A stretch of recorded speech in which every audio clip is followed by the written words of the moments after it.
Cheers, guys. We made it. Cheers, honey. The day has arrived. Bubblies. Yep, champagne is in order to celebrate. We are on our way to Montana to pick up our new expedition vehicle. Pretty big news. It's kind of like, I kept saying on the way over here, I can't believe we're actually doing this. Yes, we and did it. Then we're going to proceed to drive around the world in said vehicle. But it has been an amazing process. What we wanted has changed several times over. Yeah. You know, like depending on which way the wind is blowing that day is what we're looking at buying. But we bought a 2007 Mitsubishi Fuso FG140 with a 13-foot box, and it is an awesome machine. And we're pretty excited to go see this machine in person because for the past 2 months we've only been looking at it on pictures. Yeah, like 30 photos, and every night in bed, Ben looks through each one and You zoom in like, oh wow, did you know this does that? So we thought it'd be great. We're here in Anchorage at the airport and the Alaska Airlines boardroom. If you don't have like a boardroom membership, it is the best money. It's the best money you'll ever spend if you fly more than like 5 times the two of you together. Exactly. You know, the drinks are nice, but then you have the snacks, you have the comfortable seats. Wi-Fi. They let us come into the conference room to drink our bubbly. And record. Yep. So let's take you through this process of how we got to this point. It all started January 25th of 2017 in Quartzsite, Arizona. Right now, I'm gonna give you a little peek into what might be in store for us or what we're planning. But right now, we're thinking an expedition vehicle and RVing around the world within the next 12 to 18 months. So it feels amazing actually to have followed through on this. Yeah. I think there were days, weeks, maybe even months where we weren't sure if we were gonna pull this off and make it happen. Well, there's a lot has happened.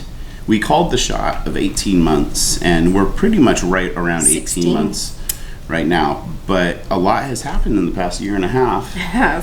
You know, between We a lot got of thrown family. a lot of curveballs this year. But the first stop on our journey was All-Terrain Warrior and Sportsmobile up in Fresno.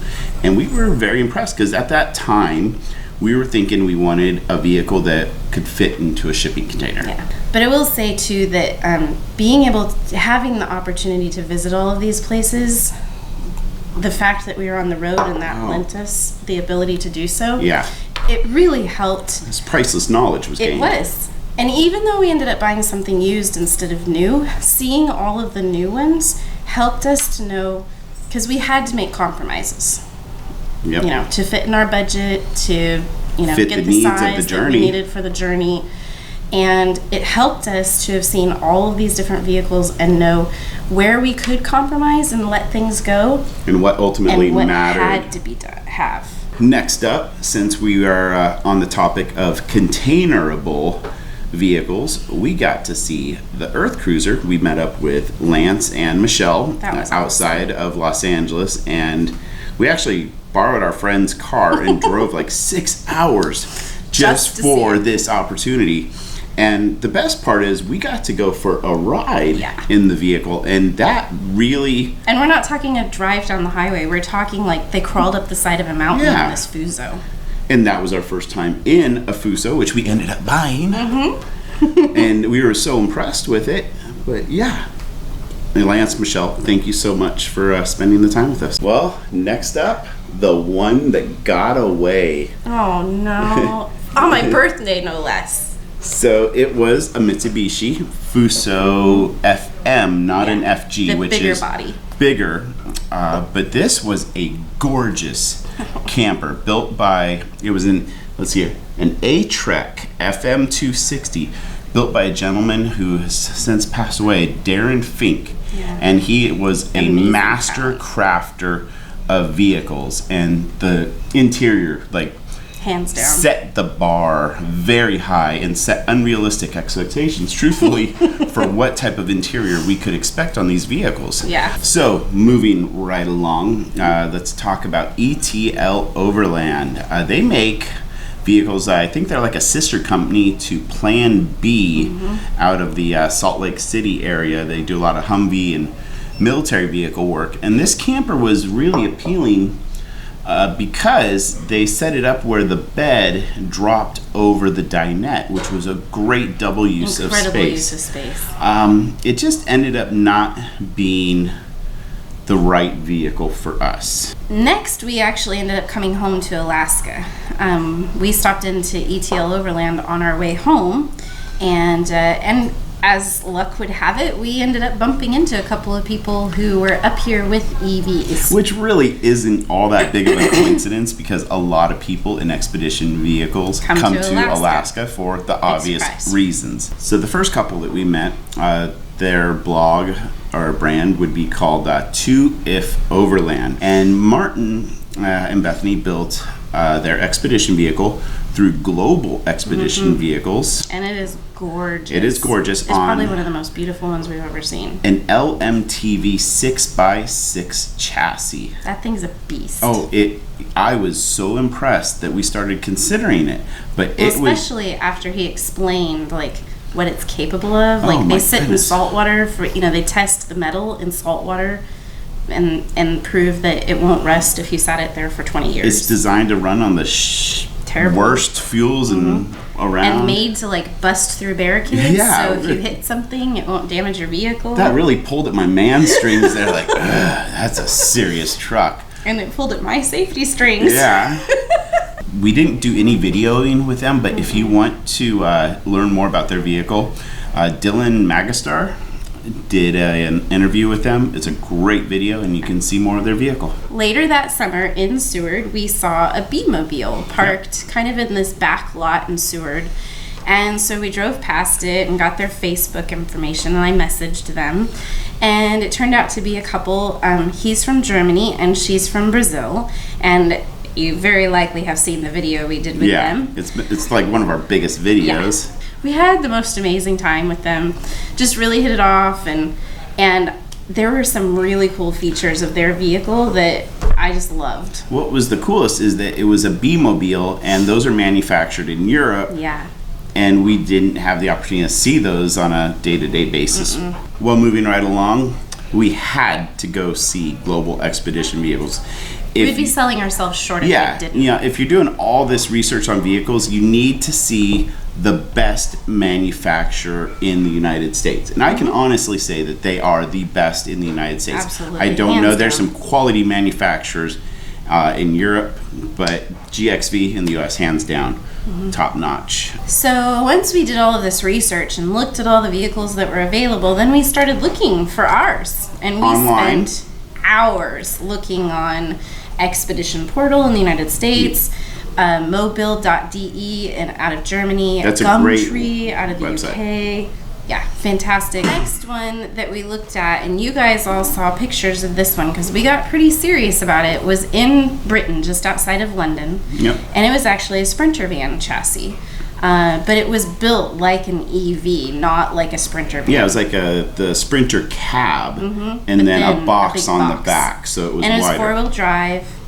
It didn't have that full-blown Expedition vehicle look, but it was four-wheel drive. Was incredible. It was beautiful and immaculate. It turns out that the pictures that were on the website were at the most flattering angles possible, and Jim got over there and he saw like the panels were warped, there was rust, there was water damage inside the rig. It was not. And the vehicle had been in an accident that they didn't mention, and that hadn't been properly repaired. Exactly. So really we dodged a bullet on that one. Yeah. So lesson learned there, have somebody go inspect it for you and make sure it's good. Which is kind of ironic because we didn't have somebody inspect the Fuso that we just bought, but Dave, we established a great relationship with him. Months of talking and he took it into a shop. To the shop for us. So the vehicle has a clean bill of health. Well, and we kind of have to tell the story about the one we ended up with. Ben kept bringing it back to me. He's like, honey, you gotta look at this thing. The chassis is amazing. And I started looking at the bones of the vehicle. Well, you've said to me something like, you keep bringing this up. Yeah. So I respect your opinion. Let's see what the hell you're talking about. And you looked a little deeper and you saw the truck. It's registered in the U.S., which was a bonus. 35,000 miles, so it's hardly even broken in. Exactly. The and it's components the used truck inside. for driving around the world. And in a couple years, we can put a new box on the back of it. They didn't skimp on cost for any of the systems they installed in the rig. It had all of the things cassette toilet, diesel stove, hot water heaters, like, perfect kind of hot water heater for this. Dave built and chose an incredible vehicle. All the right stuff. Yep. So I guess you're curious about this vehicle, and I think we should show it to you. But we got to get there. Yeah. So we're in Anchorage now. Let's head to Livingston, Montana.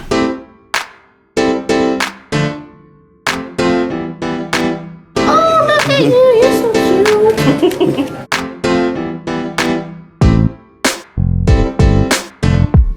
Once again, it's your Lost Airlines flight number 98 with service to Seattle, and welcome aboard.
Okay, moment of truth, guys.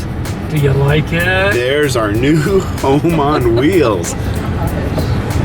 This is a big moment. We have been staring at pictures for months. The same 30 pictures. Yes. Dave, I can't thank you enough for everything. You are welcome. This is going to be quite a journey for you guys.